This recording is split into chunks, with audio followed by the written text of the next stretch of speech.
And இன்னொரு முக்கியமான விஷயம் உங்ககிட்ட நான் ஷேர் பண்ணணும்னு நினச்சது என்னென்னா, இந்த சாதி மதத்தை வச்சு இந்த பிரிவினை வளர்க்கிற அந்த சிந்தனை பக்கமே போயிடாதீங்க. அந்த சிந்தனை உங்களையோ இல்லை உங்கள் மைண்டையோ டிஸ்டர்ப் பண்ணுற அளவுக்கு அதை அலோவ் பண்ணவே பண்ணாதீங்க. விவசாயிகள் என்ன சாதி மதம் பார்த்தா பொருளை விளைய வைக்கிறாங்க? தொழிலாளர்கள் என்ன சாதி மதம் பார்த்தா பொருளை உற்பத்தியில் ஈடுபடுறாங்க?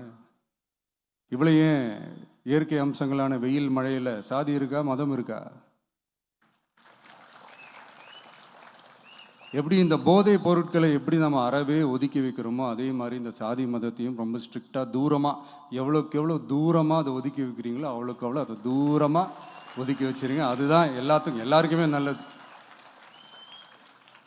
ஏன்னா இப்போ ரீசெண்ட் டைமில் பார்த்தீங்கன்னா தந்தை பெரியார் அவர்களுக்கே சாதி சாயம் பூச ட்ரை பண்ணுறாங்க. ஒன்றிய சிவில் சர்வீஸ் எக்ஸாமில் கூட சாதி சாயம் பூசுகிற மாதிரி ஒரு கேள்வி ஒன்று கேட்டு வச்சிருக்கிறாங்க. இதையெல்லாம் வன்மையாக கண்டிக்கிறோம்.